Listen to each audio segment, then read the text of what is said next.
वो गोपियों के साथ रास विहार भी कर रहे हैं, वो ग्वाल वालों के संग क्रीड़ा भी कर रहे हैं, वो मधुमंगल के मुंह पे लगी हुई कड़ी भी चाट रहे हैं। एक गोपी यशोदा मैया के पास आई, बोले मैया मेरे घर में आज पूजा है नहीं है, मुझको गोबर दे दो। मैया बोली ले जा गोबर। जैसे ही गोबर ले जाने लगी, ठाकुर जी बोले मैया तेने मुफ्त में दे दियो गोबर, बात पैसा तो ले ले गोपी थे। मैया बोली लाला 9 लाख गैया हमारे यहाँ। कितनी गैया? 9 लाख। गोबर के पहाड़ हैं नंद भवन के बाहर, तू कहां करेगो या गोबर को? गोबर को कोई मोल होवे, ले जान दे। बोले अरे मैया तू तो बड़ी भोरी है, तू ना मानेगी, मैं जाऊंगा के पास। सोई गए ठाकुर जी दौड़ दो। अरे गोपी क्या कर रही है? बोले गोबर ले जा रही हूँ लाला। बोले ऐसे ना ले जान दूंगो, पहले या को दाम बता कहा देगी। गोपी बोली गोबर को कौन दाम लेवे लाला? बोले मैं लूंगो, चारों हमने खवायो, गैया हमारी, गौशाला हमारी, और गोबर ले जाएगी तू? हमारे घर में रहेगो, हम चाहे हमें सोमे, हम चाहे हमें रोमे, हम चाहे यही में पड़े रहें, कच्चू करें, हमारो गोबर है, हमारी गैया को तू ना लेके जाएगी तो मोल दे के जा। व्यास जी आपने ये बात कहीं लिखी? आपने ठाकुर जी के स्वरूप का कहीं वर्णन किया? जगत नियंता जगदाधार त्रिलोकी नाथ गोबर के पीछे गोपी को पकड़ के बैठे, बोले यार पैसा दे मुझे। आपने ये स्वभाव कहां दिखाया ठाकुर जी को? दुनिया के लोग कथा सुनते हैं, भगवान को भगवान मान लेते हैं, वो भगवान को अपना कब मानेंगे? जब उनके स्वभाव का वर्णन करोगे। गोपी बोली लाला बता कहा दाम दूं? ठाकुर जी बोले तो एक काम कर। बोले हाँ, जितनो गोबर ले जाएगी उतनो मक्खन दे दे बदले में। गोपी बोली वाह लाला, गोबर और मक्खन को दाम एक है सके? मक्खन तो बहुत महंगा होवे। बोले तो नंद भवन की गैया है या कि गोबर को गोबर वो मक्खन के समान है? जब तो लगता हो कि कहीं मक्खन की आवश्यकता, हमारे घर के गोबर ही धर दियो, मक्खन के समान काम है जाएगा। गोपी बोली अच्छा लाला ठीक है दे दूंगी मक्खन, ले जान दे अब मोए। ठाकुर जी बोले हम पे गिनती तो आवे ना है, हम गिनती कैसे करेंगे तू कितनी गोबर ले गई? तो गोपी भी प्रेम तो करती है ठाकुर जी से। गोपी बोली अच्छा लाला एक काम करें। बोले कहा मैं जितना गोबर ले जाऊंगी, जैसे जैसे एक वहां में भर के लेके जाऊंगी परात में, तो एक परात गोबर ले जावे पे तेरे मुंह पे एक गोबर की बिंदी बनाई दूंगी, पर अंत में उन सबरी बिंदी ने गिन लेंगे, उतना मक्खन दे जाऊंगी। ठाकुर जी बोले हाँ जे बढ़िया है, ऐसे ही कर। अब तो गोपी ले जावे और परात में गोबर भरे और गोबर ऊपर धर के वहां में से एक नेक से गोबर निकाले, वहां की बिंदी बनावे और लाला के मोढ़े पे लगा दे। ठाकुर जी में गिनती तो आती ही नहीं है। बोले अंत में यशोदा मैया तो गिनवा लूंगा कितनी बिंदी है,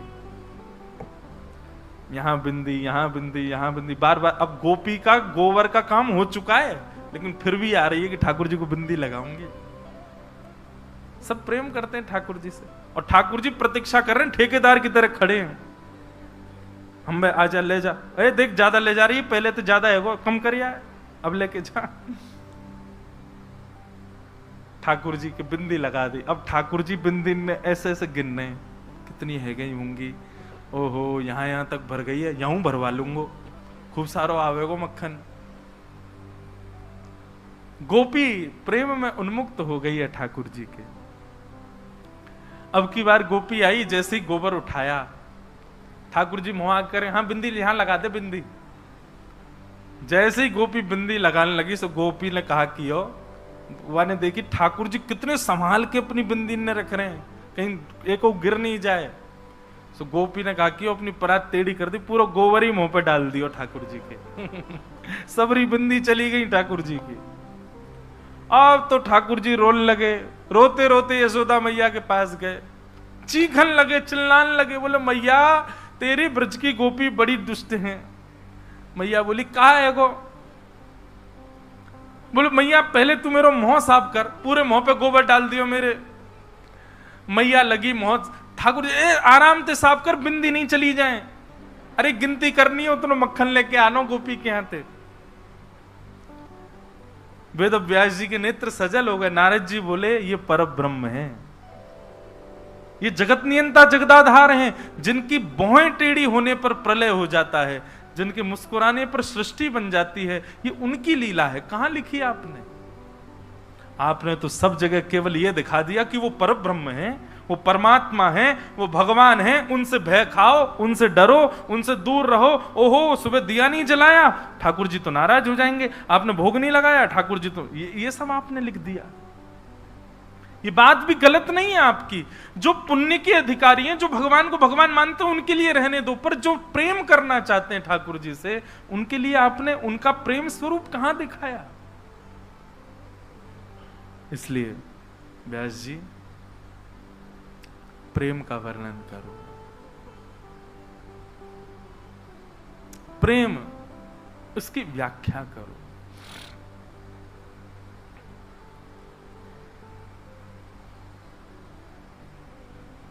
वेद व्यास जी महाराज नारद जी से कहने लगे, इस प्रेम की व्याख्या के लिए मुझे क्या करना पड़ेगा?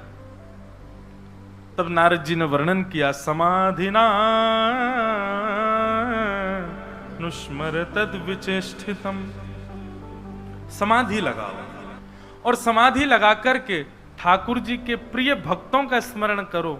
उनके भक्तन के स्मरण से ठाकुर जी की प्रेम लक्षणा भक्ति अपने आप आपके चित्त में आ जाएगी और आप उसका वर्णन कर दोगे। बस प्रेम लक्षणा रूप का वर्णन करने से पहले व्यक्ति के चित्त के विकार नष्ट हो, उन कथाओं को वर्णन जरूर कीजिएगा। इसलिए 3 दिन तक यहां ध्रुव की कथा, प्रहलाद की कथा और ये सब ज्ञान के विषय इसलिए सुनाए जाते हैं ताकि कोई विकार यदि चित्त में रहा हो तो वो नष्ट हो जाए, ताकि 3 दिन में सब नष्ट हो जाए, तो चौथे दिन हम कृष्ण जन्म में प्रवेश कर सकें, प्रेमी बन जाएं। सतगुण, रजोगुण, तमोगुण तीनों से हम मुक्त हो जाएं, तो सत रज तम तीनों जब नष्ट होंगे तो निर्गुण हो जाएंगे, और जब निर्गुण हो जाएंगे तभी प्रेम आएगा चित्त में, तब नंद घर आनंद भयो जय कन्हैया लाल की, तब ऐसे कथा प्रारंभ होगी। आज 3रा दिन है, कल से नंदोत्सव प्रारंभ होगा, तो कल तक हमको निर्गुणी बनना है। अगर हम निर्गुणी नहीं बने, अभी भी रज तम और सात्विक हृदय में भाव रहा, तो कृष्ण जन्म तो होगा राहुल केला में, लेकिन आप प्रवेश नहीं कर पाओगे उस भाव में।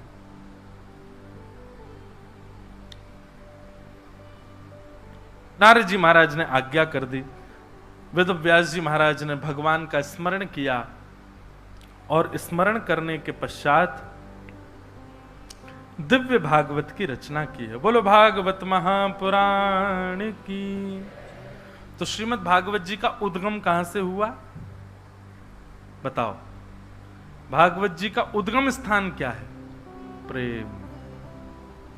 भागवत जी का प्रादुर्भाव प्रेम से हुआ है। इसलिए यहां अन्य कोई कामना रखना ही मत, केवल आप प्रेम की ही कामना रखना। ये प्रेम ही सिखाती है, भागवत जी प्रेम प्रदान करती है। भागवत जी की रचना हुई।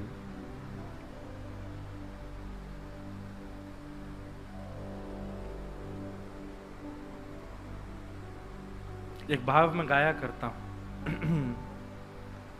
प्रेम नगर मत जा मुसाफिर, प्रेम नगर मत जा। हमारा वृंदावन प्रेम नगर है। वहां जाने से पहले 100 बार सोचिएगा। कहीं यदि वहां के प्रेमी ठाकुर जी ने आपको पकड़ लिया तो फिर किसी अन्य के रह नहीं पाओगे।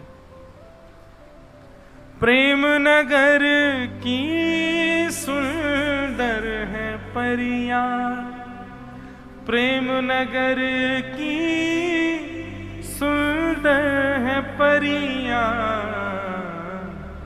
लाखों लोग लुभा मुसाफिर, प्रेम नगर मत जा।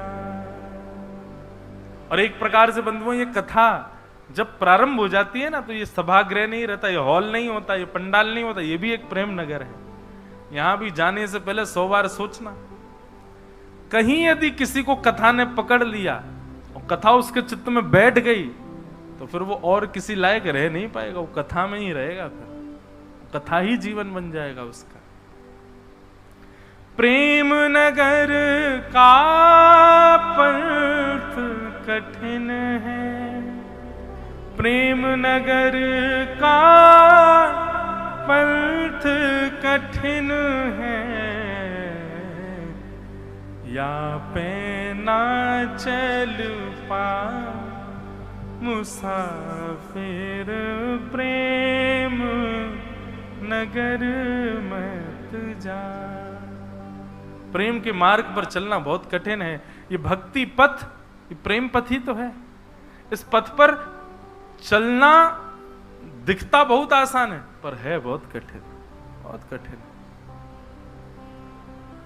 प्रेम नगर की गहरी है नदियां, प्रेम नगर की गहरी है नदियां, लाखों लोग डुबा मुसाफिर, प्रेम नगर मत जा। गहरी गहरी नदियां हैं प्रेम नगर की, और नदी का है प्रेम सरोवर है ये तो। कोई इसका अता पता नहीं कितनी फिट गहरा है। उद्धव जी महाराज ठाकुर जी से कह के गए थे शाम तक आ जाऊंगा, वृंदावन जा रहा हूं, सब ब्रजवासियों को समझावे। 6 महीना में लौट के आए। ठाकुर जी बोले उद्धव तू तो शाम तक आने वाला था। ऊधो सूधो है चलो, सुन गोपिन के बोल, ज्ञान बजाई डुमडुमी, प्रेम बजायो ढोल। प्रेम को ऐसा ढोल बजाओ महाराज। उद्धव जी महाराज ऊधे सूधे है गए। हमारे यहां ब्रज भाषा में उल्टा को बोलते हैं ऊधो। क्या बोलते हैं? जैसे कोई सामान रखा होगा, ब्रज भाषा में बोल रहा हूं, उसको उल्टा कर दो तो कहेंगे या ऊधो कर दे, या ऊधो कर दे। उनका तो नाम था उद्धव, लेकिन ब्रजवासियों को जैसे सुनाई दिया उद्धव तो सब अरे ऊधो है भैया, उल्टो है या सीधो करो। ठाकुर जी ने ऊधो भेज दियो या सीधो करके भेजो। सब ब्रजवासी ने ऐसा प्रेम सुनायो, ऐसा प्रेम सुनायो कि उद्धव जी महाराज शाम तक का कह के गए थे ठाकुर जी को, शाम तक आ जाऊंगा। 6 महीना में गए लौट के। प्रेम नगर की सकरी है गलियां, प्रेम नगर की सकरी है गलियां, तामें दो ना समा मुसाफिर, प्रेम नगर मत जा। 2 नहीं आते, प्रेम में तो एक ही आता है। और वो एक भी पतो कैसो हमारो टेढ़ो मेढ़ो है। 2 पाम यूं कर रखे हैं, कमर यूं कर रखी है, मुख ऐसे झुका रखो है, मुकुट भी ऐसा टेढ़ो कर रखो है। मतलब ठाकुर जी टेढ़े मेढ़े क्यों खड़े हैं? बोले मैं जा जगह बैठ जाऊंगा वहां कोई और बैठ ही नहीं पाएगा, पूरी जगह मैं घेर के बैठूंगा। या हमारे टेढ़े मेढ़े ठाकुर सीधे ना है हमारे ठाकुर जी, बांके बिहारी, टेढ़े बिहारी।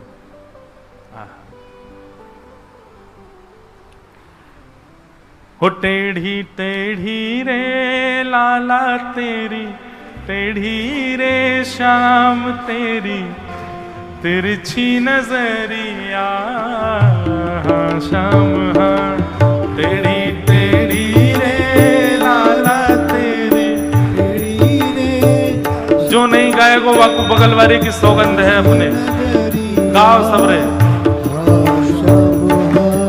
टेढ़ी टेढ़ी रे लाला तेरी, टेढ़ी रे शाम तेरी, तिरछी नजरिया शाम, हाँ तिरछी नजरिया।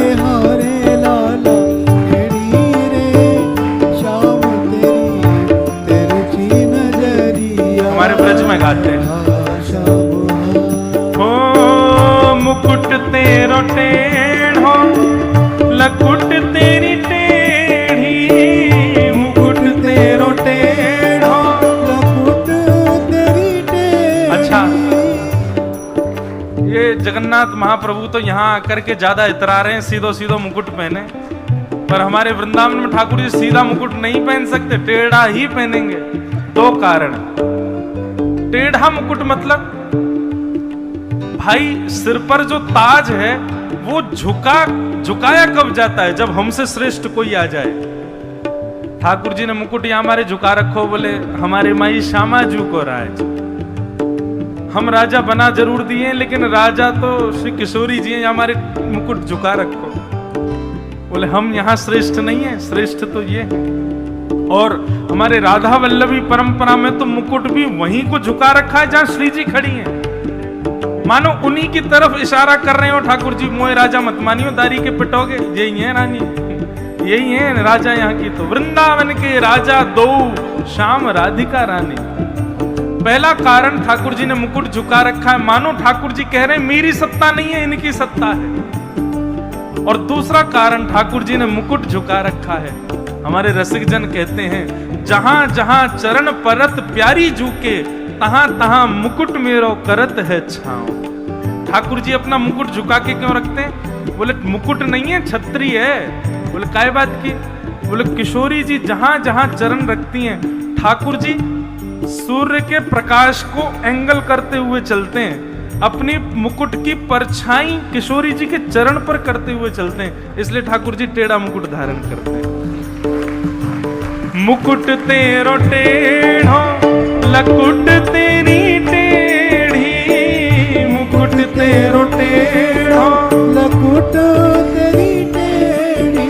हाँ मुकुट तेरो टेढ़ो लकुट तेरी टेढ़ी, मुकुट तेरो टेढ़ो लकुट तेरी टेढ़ी। अरे हार लाला टेढ़ी रे, लाला टेढ़ी रे, अरे हार लाला टेढ़ी रे, लाला टेढ़ी रे, अरे हार लाला टेढ़ी रे। श्याम तेरी मुख की मुरलिया, श्याम हाँ तेरी टेढ़ी रे, अरे लाला टेढ़ी रे। श्याम तेरी तिरछी नजरिया, श्याम हाँ तेरी टेढ़ी रे, अरे लाला टेढ़ी रे। श्याम तेरी तिरछी नजरिया,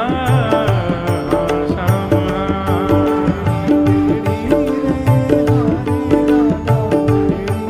बोलो बांके बिहारी लाल की जय हो। करताल बजा के गाओ।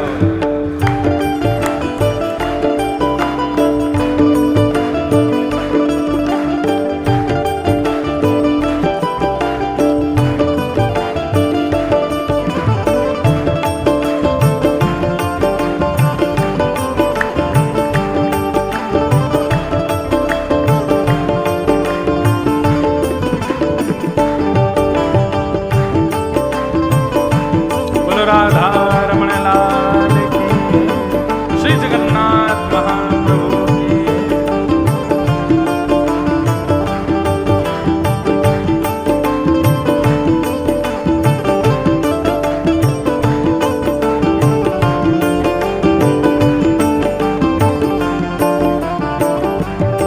हे गोकुल तेरो टेढ़ो, वृंदावन तेरो टेढ़ो, गोकुल तेरो टेढ़ो। वृंदावन तेरो टेढ़ो।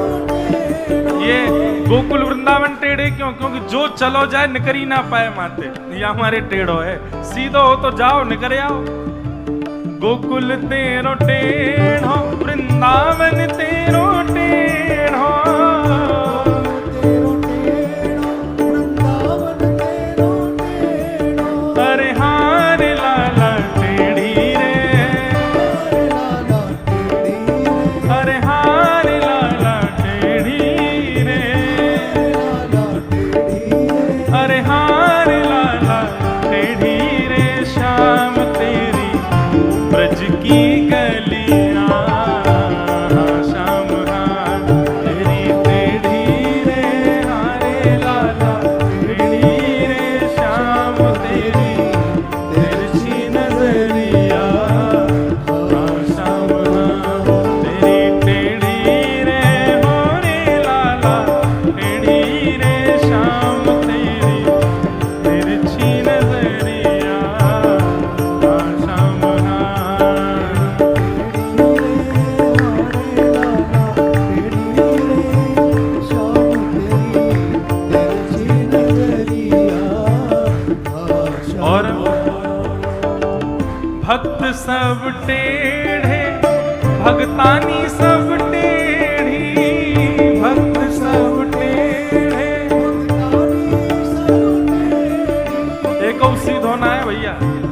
ठाकुर जी के सब भक्त भी टेढ़े से ही हैं, उल्टे सीधे काम करेंगे सब रे हैं।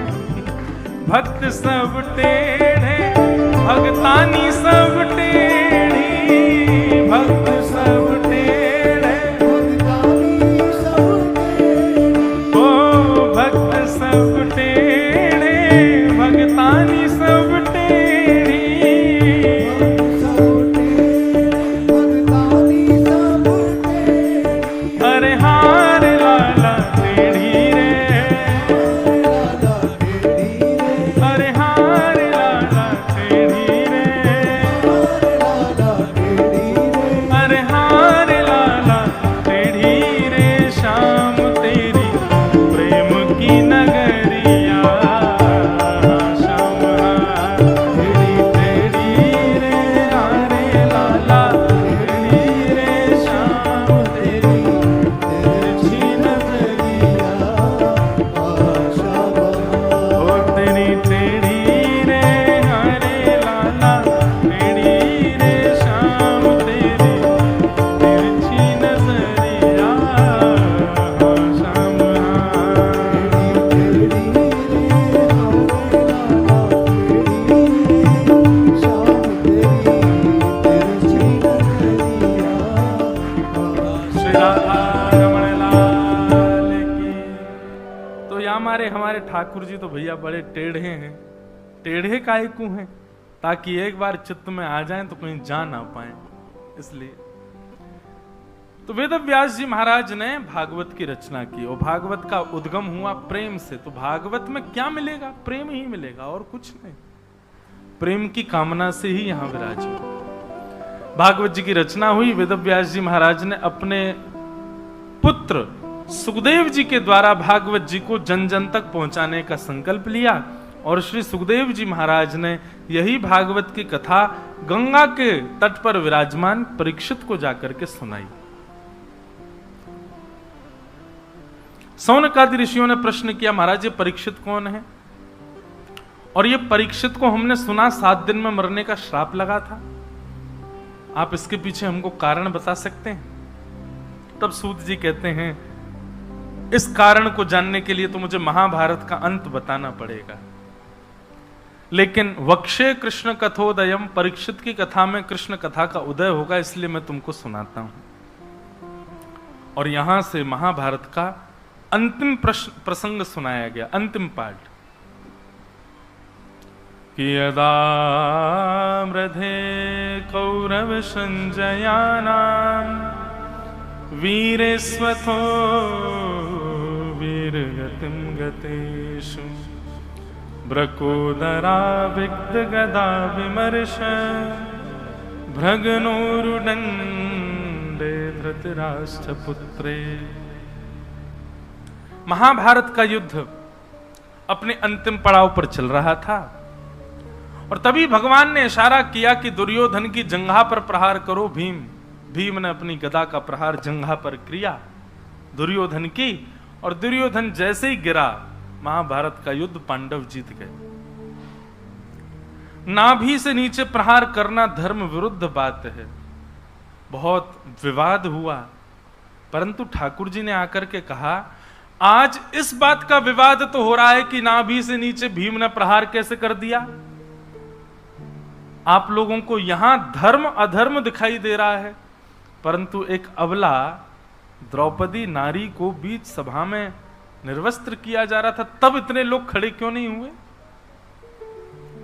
सब लोग मौन हो गए भगवान की बात सुन करके।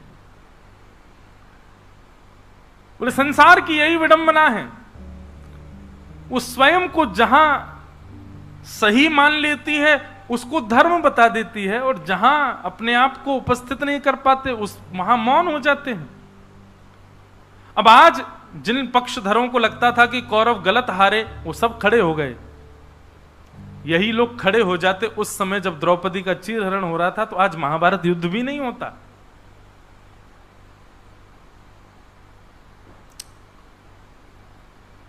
और महाभारत युद्ध पांडव जीत गए। अश्वत्थामा ने 5 पांडवों को रात्रि सोते समय मारने का प्रयास किया, परंतु भगवान पांचों को लेकर के कहीं और चले गए। द्रौपदी के 5 पुत्र सोते रह गए, अंधेरे के कारण देख ना पाया। शिविर में प्रवेश करके 5 बालकों का सर काट दिया। प्रातःकाल होते ही द्रौपदी को जैसे ही पता चला मेरे निर्दोष बालक मार दिए किसी ने, 5 बालक। अर्जुन ने प्रतिज्ञा ले ली कि जिसने भी बालकों को मारा उसको जीवित नहीं छोड़ूंगा। भगवान ने अर्जुन को समझाया, क्रोध में निर्णय मत लो अर्जुन। पर क्रोध में भरा हुआ व्यक्ति वो विवेक शून्य हो जाता है। क्रोध कितना घाटा करता है हमारा, फिर भी हम उसको आने देते हैं। सबसे पहली बात, क्रोध हमको जड़ बना देता है। क्रोध हमको विवेक शून्य बना देता है। विवेक शून्य का मतलब सही और गलत की पहचान नहीं होती क्रोध में हमको। क्रोधी व्यक्ति से अगर आपने कुछ कह दिया तो आप कितने भी सगे क्यों ना हो, वो आपको मारने तक पे आतुर हो सकता है, व्यक्ति की मृत्यु तक कर सकता है क्रोध। क्रोध हर प्रकार से घाटा करता है हमारा। और मैंने प्रथम दिन कथा में कहा था, क्रोध को जन्म कौन देता है? कामात क्रोधो विजायते।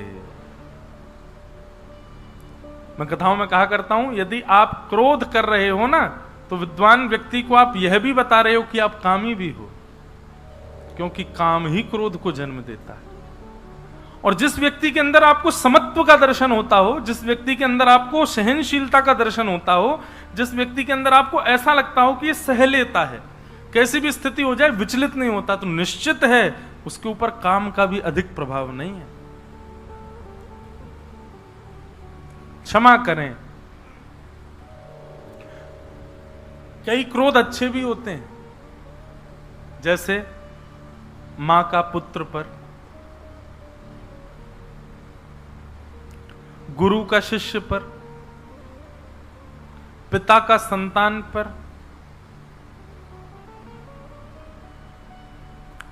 ये क्रोध अच्छे भी हैं। दूसरी बात, जब किसी अन्य को संभालने के लिए, सुधारने के लिए, बचाने के लिए क्रोध किया जाए, उसमें दोष नहीं होता। पर किसी को नीचा दिखाने के लिए, किसी को कष्ट देने के लिए, पीड़ा देने के लिए जब आप क्रोध करते हो, वो क्रोध पाप जन्य होता है। आप क्रोध इसलिए कर रहे हैं कि सामने वाला संभल जाए, सुधर जाए, बच जाए, उसकी भलाई है उसी में, तो वो क्रोध बुरा नहीं। पर आप क्रोध इसलिए कर रहे हैं कि इसको पता चले, इसको बुरा लगे, इसको कष्ट हो, इसको पीड़ा हो, वो क्रोध बुरा है। और वैसा क्रोध भी अगर बहुत ज्यादा मात्रा में है तो बुरा है, क्षणिक है तो बुरा नहीं है। पर क्रोध कैसा भी हो, एक क्षण के लिए भी आया हो, निर्णय कभी मत लीजिए, क्योंकि क्रोध का निर्णय कभी अच्छा नहीं होता। लोग बाग पूछते हैं, महाराज जी क्रोध कम करने का तरीका क्या है? स्पष्ट बता देंगे तो शायद बुरा भी लगे कई लोगों को, पर क्रोध कम करने का एक ही तरीका है, विषय वासना और भोगों को कम करो, क्रोध अपने आप कम हो जाएगा। अपनी और एक और बात बताएं आपको, विषय वासनाओं को कम करने का एक तरीका और है, जितम रसे, जितम सर्वम जिते रसे। अपनी रसना को जीत लो, अपनी जीव को जीत लो। जिस व्यक्ति, श्रीमद् भागवत कहती हैं, जिसने अपनी जीव को जीत लिया वो दुनिया के किसी भी इंद्रिय को जीत सकता, किसी भी विषय को जीत सकता है। इसीलिए हमारे यहां अन्न शुद्ध तो मन शुद्ध। जैसा खाओ अन्न वैसा होवे मन, जैसा पियो पानी वैसी होवे वाणी।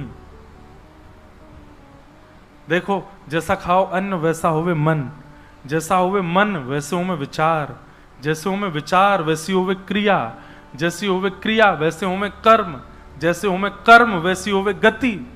हमारी गति ही निर्भर हो जाती है हमारे अन्न पर। इसलिए शुद्ध।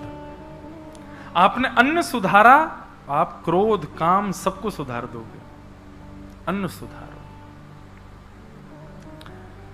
तो मैं क्या कह रहा था, हाँ, क्रोध में कभी निर्णय मत लीजिए। अगर किसी को क्रोध आता है तो बस एक बात हमारी बात मान ले, मैं हर कथा में कहता हूं, निर्णयात्मक बुद्धि का त्याग कर दो। क्रोध के समय निर्णय मत लो, मौन हो जाओ। क्रोध में कितना भी गुस्सा आ रहा हो, कुछ पकड़ लो, कुछ जकड़ लो, कुछ कर लो, लेकिन मौन हो जाओ, बोलो मत। क्योंकि क्रोध में जब आपकी जीभ बोलती है तो वो वज्र होती है। वज्र मतलब एक आयुध का रूप धारण कर लेती है जीव। आयुध मतलब वेपन, और वेपन किसी को पीड़ा देने के लिए ही होता है। इसलिए क्रोध में केवल कुछ भी करके, कैसे भी करके मौन हो जा। उसके लिए भले ही आपको एकांत में क्यों ना जाना पड़े, क्रोध मत करो। क्रोध में निर्णय मत लो, नहीं तो गलत होगा आपके साथ। अर्जुन ने निर्णय लिया, द्रौपदी तुम्हारे 5 बालकों के हत्यारे को मैं जीवित नहीं छोड़ूंगा, जो भी होगा उसका सर धड़ से अलग कर दूंगा, उसके रक्त से तुम्हारे केशों को रंगित कर दूंगा, ये मेरा वचन है। भगवान बोले क्रोध में निर्णय मत लो अर्जुन। भगवान का हाथ छटक दिया अर्जुन ने। भगवान बोले अच्छा जाओ। अश्वत्थामा कृतवर्मा आदि भी बचे थे, अश्वत्थामा को लेकर के आ गया अर्जुन। पता चल गया कि यही है बालकों का हत्यारा। जैसे ही अश्वत्थामा को बंदी बना करके लाए अर्जुन, और द्रौपदी को बताया कि तुम्हारे बालकों का हत्यारा मिल गया। द्रौपदी बोली कौन है, मुझे दिखाओ। बाहर आकर के जब द्रौपदी ने देखा तो गुरुपुत्र अश्वत्थामा। द्रौपदी कहती है अर्जुन ये क्या कर रहे हो आप, ये जानते हैं कौन है? बोले हाँ अश्वत्थामा। बोले अश्वत्थामा गुरुपुत्र, जिन गुरु ने धनुष उठाना सिखाया, जिन गुरु ने बाण चलाना सिखाया, जिन गुरु ने युद्ध मैदान में खड़ा होना सिखाया, उन गुरु का पुत्र है ये। और गुरुपुत्र गुरु समान होता है। वो बात अलग है कि गुरु को ही हमने गुरु महाभारत युद्ध में मार दिया, क्योंकि गुरु ही हमारे विपक्ष में खड़े हो गए युद्ध मैदान में, तो विपक्ष का हर व्यक्ति तो शत्रु है। सामने खड़ा योद्धा तो शत्रु के समान है। उस समय भाईचारा गुरुचारा थोड़ी देखा जाता, परंतु इस समय युद्ध नहीं है अर्जुन, और बिना युद्ध के आपको देखना पड़ेगा कि सामने कौन है। तो ये गुरुपुत्र है, और गुरुपुत्र को मारने का अधिकार नहीं है। दूसरी बात, ये ब्राह्मण है, हम क्षत्रिय हैं। बंधुओं शास्त्राज्ञा करते हैं, पता नहीं आज का लॉ मानेगा कि नहीं इस बात को, पर शास्त्रों की आज्ञा है कितना भी बड़ा अपराध क्यों ना कर दें, 2 लोगों को मृत्यु दंड नहीं देना चाहिए, 3 लोगों को। किस किस को? ब्राह्मण को, स्त्रियों को और छोटे बालक को। नाबालिग के लिए तो आज भी मानते हैं लॉ में, उसको दंड नहीं देते, पर हमारे शास्त्र कहते हैं स्त्रियों को भी कितना भी बड़ा अपराध कर दें वो, उनको जीवन पर्यंत कारागृह दे दो, पर मृत्यु दंड नहीं दे सकते आप, शास्त्र विरुद्ध है। और ब्राह्मण को भी मृत्यु दंड नहीं देना चाहिए। और भी दंड के प्रावधान है, शास्त्राज्ञा। तो द्रौपदी कहती है ये ब्राह्मण है और हम क्षत्रिय हैं, इसको कैसे मार सकते हैं अर्जुन? ये गुरुपुत्र है, गुरु समान है, इसको नहीं मार सकते हम। और तीसरी बात, अपनी मां का इकलौता पुत्र है, मतलब इनकी माता जी मतलब विधवा, पति नहीं है उनके, उनको मार चुके हैं हम लोग। और विधवा मां के इकलौते पुत्र को मारना, तुम जानते हो कितना बड़ा अपराध है। मेरे 5 पुत्र मर गए हैं, पर मेरे 5 पति तो जीवित हैं, इसलिए अर्जुन उसको मत मारो। और 5वीं बात, यदि इसको मारने से मेरे पुत्र जीवित हो जाएं तो मारना, यदि इसको मारने से मेरे 5 पुत्र मरे ही रहें तो फिर इसको क्यों मारना है? द्रौपदी की इन बातों को सुनकर के भगवान कृष्ण प्रसन्न हो गए। यहां पर लिखा है द्रौपदी की बातों में 5 सूत्र हैं। कौन कौन से? हर व्यक्ति को निर्णय लेते समय इन 5 सूत्रों का ध्यान रखना चाहिए कि धर्मम न्यायम सकरुणम निर्वलीकम समम महत। 5 बात। सबसे पहला, मैं जो निर्णय लूं वो धर्म है कि नहीं, अधर्म तो नहीं है, सबसे पहली बात। दूसरी बात, मैं जो निर्णय लूं वो न्यायपूर्वक है कि नहीं, वो जस्टिस है कि नहीं, वो कहीं पक्षपात तो नहीं हो जाएगा। मैं जो निर्णय लूं उसमें तीसरी बात, करुणा भी होनी चाहिए, मतलब दया। क्रोध में भर करके नहीं, दया में युक्त होकर के निर्णय लेना चाहिए। मैं जो निर्णय लूं उसमें निष्कपटता, कपट नहीं होना चाहिए। मतलब निर्णय तो उसके पक्ष में सुना दिया, लेकिन आपने पीछे से सोच रखा था जाएगा भले ही इसके पक्ष में, आगे जाकर के गिरेगा तो यही। ऐसी कपट युक्त आपका निर्णय नहीं होना चाहिए। और 5वीं बात, समता, समत्व होना चाहिए। चाहे अपने को ही दंड मिल रहा हो लेकिन दो निर्णय में। ये 5 बातें द्रौपदी के भाव में थी। यहां पर लिखा है कि हर व्यक्ति को इन 5 बातों का ध्यान रखना चाहिए किसी भी निर्णय को लेने से पहले। द्रौपदी की बात सुनकर के अर्जुन ने युधिष्ठिर जी को देखा, भैया आप बताओ क्या करूं? बोले मैं द्रौपदी के पक्ष में हूं, जो द्रौपदी कह रही है वही होना चाहिए, इसको मत मारो। अर्जुन ने भीम की ओर देखा, भैया आप बताओ क्या करूं? बोले तू छोड़ दे, मैं मार देता हूं इसको। नकुल सहदेव उनकी ओर देखा, तुम बताओ क्या करें? बोले हम भी द्रौपदी के पक्ष में हैं, इसको मत मारो। और सबसे पूछते हुए जब भगवान की ओर देखा तो यहां लिखा है आलोक्य वदनम सख्य। भगवान की ओर जब देखा, ठाकुर जी ने पहले तो मुंह फेर लिया, बोले तू कर जो तुझे ठीक लगता है। चरणों में गया, बोले नहीं भगवान, करिष्य वचनम। नहीं, तू तो मेरा हाथ झटक के गया था, अब कर, तूने निर्णय लिया था कर। नहीं नहीं, एक बार आप बता दो मुझे क्या करना चाहिए। भगवान बोले पक्का? बोले हाँ पक्का, बैठ। ये तो कभी कही मत देना ठाकुर जी से कि आप बताओ, ऐसा बताएंगे कि फंस जाओगे फिर। मैं बता रहा था एक बार हमारे एक पंडित जी का ब्याह होने वाला था, तो उन पंडित जी ने मुझसे कहा महाराज जी मैं ब्याह करूं कि नहीं? मैं कर ले भैया। नहीं फिर भी एक मोहर लग जाए कि कर लो तो करूं। मैंने कहा तू एक काम कर, लाल जी के सामने पर्ची डाल दे। उसने 2 पर्ची डाली, करूं नहीं करूं। जैसी पर्ची डाली, अरे 3 पर्ची डाली, करूं नहीं करूं, और तीसरी पर्ची में लगा जैसी तेरी इच्छा। पर्ची डाली, मुझे पता था ठाकुर जी खेल खेलेंगे। जहां उनको पता चल जाए कि ये टेंशन में आ जाएगा, वहां तो ठाकुर जी और टेंशन देते हैं अदबद के। पर्ची डाली तो पर्ची आई मत करो। अब जैसी आई मत करो, मैंने कहा भाई देख लाल जी मना कर रहे हैं, अब मत कर। अब पहले तो मुझे बताया नहीं, बाद में बोलते हैं पर घर वालों ने तो पक्की कर दी। मैंने कहा तो फिर तेने पर्ची क्यों डाली? मैंने अब तो तू बीच में फंस गया, घर वाले वहां पक्की करे या ठाकुर जी मना कर रहे हैं, अब क्या करेगा? मैंने कहा एक काम करो, एक बार और पर्ची डालो। दूसरी पर्ची डाली, दोबारा पर्ची डाली, तो अब की बार आया कर लो। अब और बेचारे टेंशन में, अब क्या करूं महाराज जी? अब तो ये कह रहे हैं पहले तो कहीं नहीं करो, अब कह रहे हैं कर लो। मैंने कहा एक काम कर, तू तीसरी बार और डाल।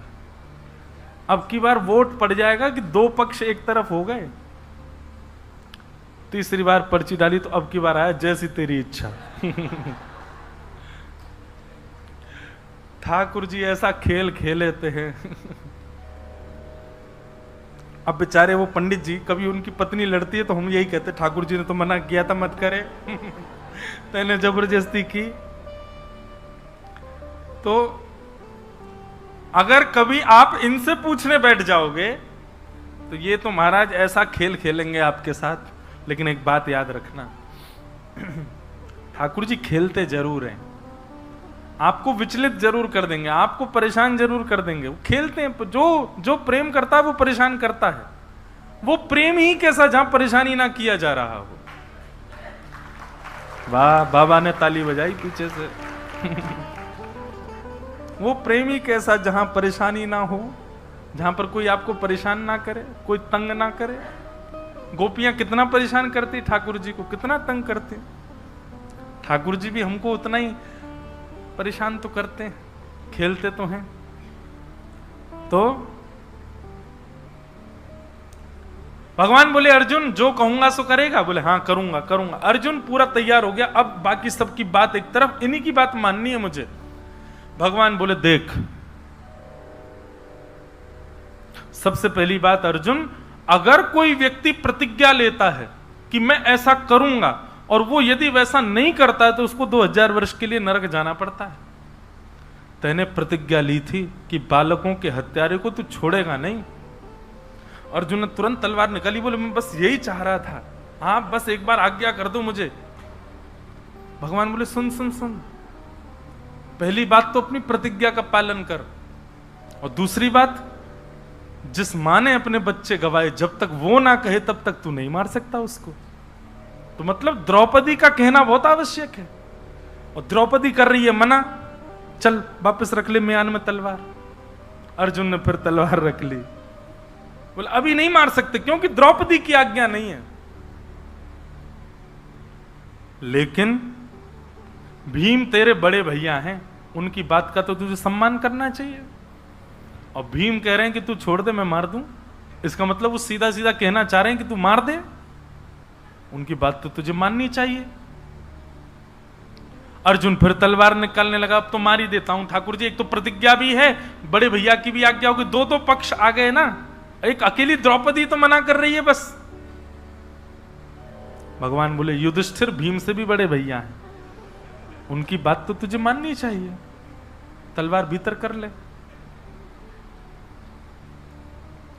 अर्जुन बोला मुझे इन लोगों की बात मत बताओ, मेरी प्रतिज्ञा, आप अपना निर्णय बताओ। भगवान बोले मैं अपना बताऊं? बोले हाँ बताओ। तो ब्रह्म बंधु न हंतव्य आतताई बदारहण मय्यै वो भय्य माम नातम परिपायानुशासन। अर्जुन, ब्राह्मण कैसा भी क्यों ना हो, कैसा भी क्यों ना हो ब्राह्मण, उसको मारना नहीं चाहिए। अर्जुन बोला आपने निर्णय दे दिया भगवान, ये ब्राह्मण है, इसको नहीं मारूंगा मैं। लेकिन अर्जुन, बालकों का हत्यारा कोई भी क्यों ना हो उसको छोड़ना नहीं चाहिए। अर्जुन बोले मुझे चक्कर आ रहे हैं और मैं आधा पागल था पहले, आज पूरा पागल हो जाऊंगा मैं, ये कैसा निर्णय दे रहे हो नाथ आप। ठाकुर जी मुस्कुराए, महाराज इतने परेशान हो जाते हैं ठाकुर जी से निर्णय लेने वाले, पर ठाकुर जी के हर उपहास में भी, हर खेल में ही उत्तर छुपा है। भगवान उठ गए, बोले ऐसे उठ के मत जाओ, बता के तो जाओ। बोले मैंने बता दिया, अब इसके आगे कुछ नहीं बोलूंगा मैं। ब्राह्मण कैसा भी क्यों ना हो उसको मारना नहीं चाहिए, बालकों का हत्यारा कोई भी क्यों ना हो उसको छोड़ना नहीं चाहिए। ये ब्राह्मण भी है और बालकों का हत्यारा भी है, अब पता क्या करेगा। अर्जुन चिंता में पड़ गया, इतनी चिंता तो उसको महाभारत युद्ध में नहीं हुई। अर्जुन चिंतन करो मैंने क्या कहा। एक बात याद रखना, मैं कहता जरूर हूं कि कृष्ण भक्त बड़े परेशान से रहते हैं, ठाकुर जी खेलते बहुत हैं, लेकिन कृष्ण भक्त एक चीज को प्रारंभ कर दे, क्या? चिंतन करे। ठाकुर जी की जो बातें हैं, ठाकुर जी का जो स्वभाव है, ठाकुर जी की जो चर्चाएं हैं, उनको बार बार चिंतित कर, उन पर चिंतन करे, उत्तर उसको मिलेगा। भाई ठाकुर जी ऐसे मॉनिटर हैं कि वो सीधी आज्ञा नहीं करेंगे, वो पहेली दे देंगे आपको, सुलझाओ। यदि तुम योग्य होगे तो सुलझ करके निकल जाओगे, और यदि तुम अयोग्य होगे तो अपने बनाए जाल में फंस जाओगे। ठाकुर जी का स्वभाव ऐसा है। अर्जुन अब सोच क्या करना चाहिए। अर्जुन बार बार सोच रहा, ब्राह्मण है, इसको मारना नहीं है, बालकों का हत्यारा, इसको छोड़ना नहीं है। मतलब इसको मारना भी नहीं है, इसको छोड़ना भी नहीं है, इसको मारना भी है और इसको छोड़ना भी है, क्या करूं? तब अर्जुन के दिमाग में आया, ओहो, माने ठाकुर जी मुझसे कहना चाहते हैं कि इसको मृत्यु दंड से भी बड़ा दंड दो, जिसमें ये जीवित भी रहे, पर जितने दिन जीवित रहे उतने दिन मृत्यु के समान रहे। और ऐसा दंड तो केवल एक है, भरी सभा, भरे समाज और भरे विश्व के सामने अपमान। व्यक्ति संसार में जीता कब है? जब किसी से प्रेम की आशा उसको दिखती है। जब दिखेगा कि कोई प्रेम ही नहीं करता तो व्यक्ति जीवित कैसे रहेगा?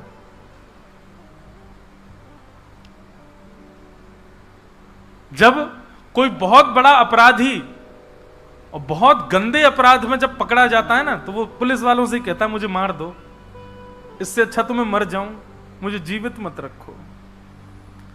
और कहीं न्यायालय में ये घोषणा कर दी जाए 20 वर्ष की इसको जेल, 20 वर्ष बाद इसको फांसी होगी, तो कहता 20 वर्ष मुझे क्यों आप तड़पा रहे हो? वो तड़प है उसके लिए जीवन वरदान नहीं है, उसके लिए जीवन शाप होता है।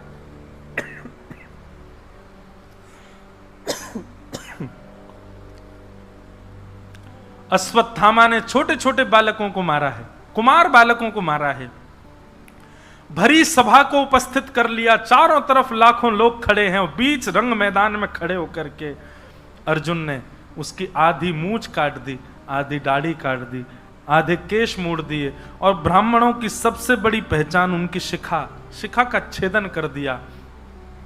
और ब्राह्मण के मस्तिष्क में ब्रह्म तेज की मणि होती है, उस मणि को निकाल लिया और धक्के मार करके बाहर निकाल दिया। लोग पत्थर फेंकने लगे अश्वत्थामा के ऊपर। अश्वत्थामा को देखते हैं लोग तो फिर उस स्थान की ओर नहीं देखते हैं, उस दिशा की ओर नहीं मुंह करके बैठते हैं जहां अश्वत्थामा खड़ा है। ऐसा अश्वत्थामा का जीवन हो गया, रोता रहता है बस, मैंने क्या कर दिया ये। भगवान बोले यही इसके लिए दंड है। आज भी अश्वत्थामा जीवित है, चिरंजीवी है, और आज भी रुदन करता है। अगर किसी को पता चल जाए कि अश्वत्थामा घूम रहा है, लोग बाग घर बंद कर लेंगे, द्वार बंद कर लेंगे, खिड़कियां बंद कर लेंगे अपनी। अश्वत्थामा, भगवान ने उसको ऐसा दंड दिलवाया अर्जुन से कि अब ये जीवित रहेगा, मृत्यु की पुकार करेगा, मृत्यु की कामना करेगा, पर इसको मृत्यु मिलेगी नहीं। भगवान ने अश्वत्थामा को धक्के देकर के बाहर निकलवाया। ठाकुर जी ने कहा भैया देखो अब सब व्यवस्थित हो गया, द्रौपदी के साथ में कष्ट जरूर हुआ है, पर जो होनी है उसको तो कोई नहीं टाल सकता।